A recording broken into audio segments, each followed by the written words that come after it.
aí, beleza? Bom, esse é o segundo bloco dos Caras do Rádio, recebendo hoje Bernard Hasman. Pois é, ele que é o homem do grande Jornada nas Estrelas. Jorge Eduardo, você fez uma pergunta, Jorge Eduardo, com uma canequinha? Porque por causa da garganta a gente vai... Vivo gordo, eu tô vivo fazendo gordo. discretamente aqui a propaganda dos Caras do Rádio. Olha aí, dá um close aqui na canequinha. Ó, Caras saúde do pra você. Ô, Jorge, já está à venda esse brinde? Né? Não, ainda não, é protótipo, A linha mas já de já... produtos está sendo desenvolvida. Já o desenvolvimento da linha de produtos dos desenvolvida, Caras do Rádio. verdade. Teremos então as cuecas Felipe Cardoso. Que isso? Da linha de produtos. As meias Cláudio Perrot. Não, os meus amigos serão óculos. Óculos. Eu Cláudio uso Perrot. óculos. É verdade. Bernard, anos 70, liberação sexual, novas ideias, era de aquário chegando, enfim, muita transformação e surge o voleibol no Brasil. Vocês arrebentando, a geração de vocês, a geração de prata, mandando e criando um esporte novo para o Brasil, vamos dizer assim. Até hoje tem preconceito de ser chamado de esporte de viado e tal, porque o futebol era o carro-chefe. Como é que vocês lidavam com isso? Como é que vocês lidam com isso até hoje? Que resposta você teria para dar, por exemplo? Sempre foi uma espécie de rivalidade na brincadeira, principalmente com os jogadores de basquete, na verdade. Basquete que brincava, dizia, vôlei é esporte de viado, tem a rede que separa. Aí a gente virava para cá e você ficava fazendo cesta, fazendo cursinho e tal, marcação homem a homem, aquela história toda. E depois a gente que é viado. Mas é verdade que você está falando. Até hoje existe gente que, naquela época principalmente, que não tinha popularidade, na verdade era que mais meninas praticavam vôlei do que homens, né? E depois se tornou uma potência, não só no Brasil, como no mundo. Aliás, o Brasil é o único lugar que tem esse preconceito. Essa brincadeira de dizer que é esporte de viado e tal, mas não tem nada. Mas aí vem o outro lado da moeda, porque depois da geração... Você é casado? Sou casado. Há quanto tempo? Pela segunda vez, há 26 anos, tenho 4 filhos. Há 26 anos, então a gente pode voltar à década de 70. Vocês comeram muita gente na década de... Porque eram os popstars da época? Eu poderia dizer que razoavelmente. Eu acho que eu É mesmo, tem pratiquei bastante gente. Tua média é boa, né? Tinha que treinar, né, pô? O assédio, fazer bom filho. Era o assédio que vinha de lá para cá. Era uma coisa... Tanto quanto a geração Marcelo Negrão, Tandy... Todo mundo, qualquer adolescente Giba. tá com os Olha nervos aqui, da flor da pele, quer de alguma forma botar para fora.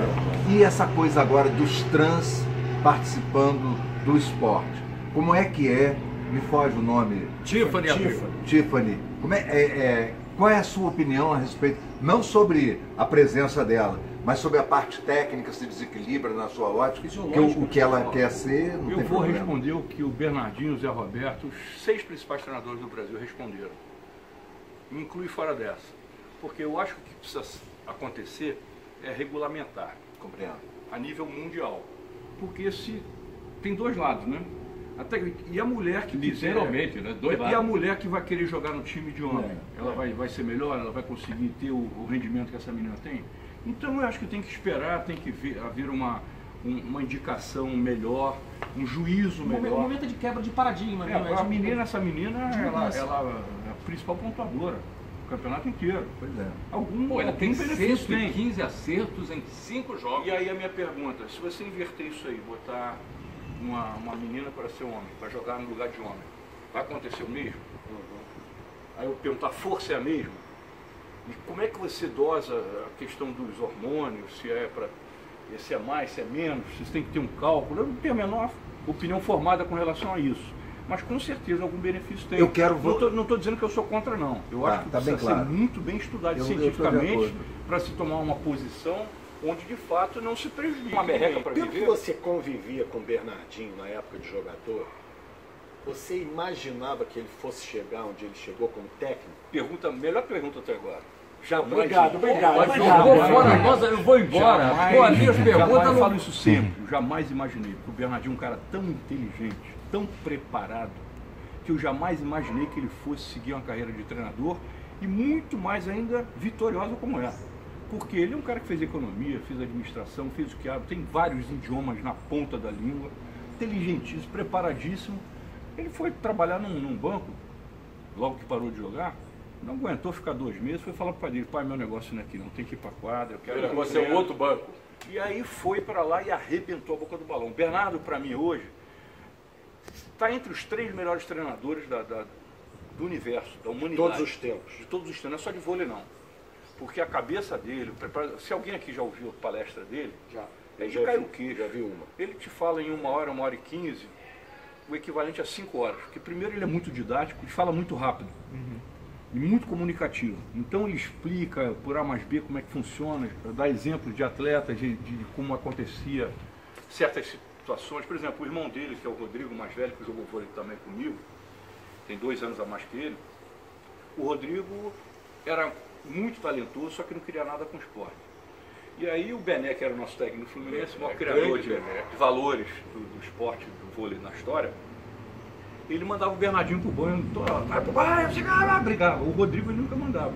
Aí um belo dia depois de ter parado de jogar, o Bernardo falou, Bené, por que você fez? Me mandava embora e deixava o Rodrigo treinando. Falei, porque se eu te mando embora, eu sabia que você ia voltar o dia seguinte correndo. Se eu mandar o Rodrigo uma vez embora, nunca mais vai voltar. E ele era o talento. Uma situação hipotética, você... Ele conta essa história, o Bernardo. Ele conta, eu sei que é verdade. Eu ia buscar o Bernardo na casa dele, eu com 13 para 14, ele com 12, para jogar vôlei de praia. Eu berrando ali na Rainha Elizabeth. Bernardo, vamos pra praia. A mãe dele aparecia na janela e dizia assim, deixa o garoto estudar! Você acha que ele pode ser um bom político? Ele chegava na casa dele, Eu ia perguntar ele isso. chegava na casa dele, da escola, com a cara amarrada, e entrava no quarto e o pai e a mãe, pô, o que houve, meu filho? Não falava, no jantar ele dizia, porra, tirei 9,5 em matemática. 9,5, tinha que ser 10. Tinha que ser, o cara é perfeccionista. Ele sempre foi perfeccionista, não é mais ou menos, não. É um cara que estudioso pra cacete, então eu jamais imaginei que ele fosse enveredar para isso. Bernardo, ele pode ser um bom político. Ele pode ser um bom político, mas é muito difícil na situação que a gente vive, né? Muito difícil. Eu acho que ele seria, sei lá, é difícil a gente... Eleito ele seria. Já que Não tem falou, dúvida. Agora, a manutenção é muito difícil. Você tem que compor com todo mundo. E o Bernardo não é um cara que... Sim. Se você não compor, é difícil, é muito E é difícil. sério, é uma pessoa Pouco maleável. extremamente Pouco maleável. séria. Então é muito mais ou menos um difícil. pouco esse ambiente, né? De Exatamente, é muito difícil. Eu acho que para ele, pessoa física, não seria, para a população, seria um espetáculo maravilhoso, um cara extremamente preparado, apesar de não conhecer. Não, e ama a cidade do Rio de Janeiro, né? E se ligando a pessoas de nível comprometidas e com expertise em cada área, ele poderia fazer um grande governo. Mas não é só isso que dá um governo bom. Como é que você vai aprovar os projetos se você bate de frente com A, com B, com C? É muito difícil, não estou dizendo que não seria eleito, eu acho que ele é eleito. Eu acho. Eu também. Se ele fosse candidato. Mas eu espero que ele não seja candidato. Aliás, por falar, já que você entrou no campo político, a situação do Nussmann, ex-presidente do COB. Isso é uma Comitê questão que Olímpico está na Brasileiro. justiça, né? Houve uma denúncia e está correndo na justiça. Está correndo na justiça, vamos Vamos aguardar. aguardar, né? De preferência que venha rápido uma decisão que prove quem tem a razão. Perfeito. Bernardo, a gente não pode te liberar. Eu, pelo menos, me sentiria muito mal se isso acontecesse. A gente terminar o programa e não tocar naquele anos 80, Maracanã, aquela chuva torrencial e um monte de maluco jogando vôlei no gramado do Maracanã de meia. Aquele Brasil e Rússia sensacional. Vocês têm uma certa estatura, mas para aquela época vocês eram baixinhos para o voleibol mundial. E assim, davam chocolate. Os caras enormes comandavam o mundo na época do vôlei. Como é que foi aquela relação? Como é que foi aquela preparação? Como é que foi aquele momento? E de repente, no grande momento, desaba um temporal no Rio de Janeiro, daquele já alagar tudo, e vocês com o Maracanã cheio. E aquilo ali está no livro dos recordes, no Guinness Book. Foi o maior público de voleibol na história do mundo. 94 mil pessoas. Do Vale também, não foi? Foi. E foi um Brasil e Rússia em 83, né, onde o Brasil choveu durante 10 dias torrencialmente. Tinha mais um dia, que era aquele dia para fazer o jogo, não se teria mais jogo, que ia começar o campeonato carioca no Rio. E optou-se por jogar com chuva. Tiramos o carpete, metemos na quadra, jogamos de meia, e foi um sucesso. E nós ganhamos da Rússia, né? Me recordo que o Maracanã lotado, né? E tinha um placar eletrônico, tinha um maluquinho dando um jornada, a bola ia até a lua. Sabe? Um negócio interessante para burro. Bacana, uma experiência maravilhosa que ficou os anais aí do vôlei. Que legal.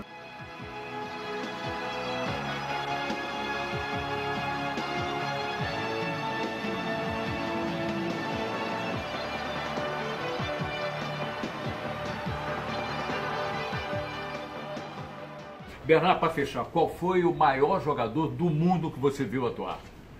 Tem muita gente. O eleito, por uma pesquisa entre todas as federações nacionais do mundo, tiveram 20 candidatos, né? Do Brasil, eu e Renan entramos nessa candidatura, apresentada pelos atletas e pelas federações. E quem ganhou foi o Kurt Kirali, que é um americano, que é tricampeão olímpico.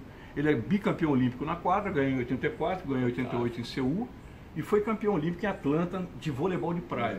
Então é meio que indiscutível você colocar quem é A, B ou C, mas tiveram outros, o Wojtowicz da Polônia, o Savin da Rússia, tem milhares de atletas fantásticos que também concorreram e que, de fato, o que prova quem é melhor são os títulos que teve esse atleta e aquele ele merece. Que legal. Bernard, foi muito legal receber você aqui com os caras do rádio. Tivemos um papo aqui agradabilíssimo. O Bernard, que é uma das grandes figuras do voleibol internacional. Tá chorando, Pirro? Lógico que sim, né? Acabar um programa desse, fantástico.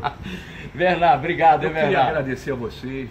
Esses caras do rádio são fantásticos.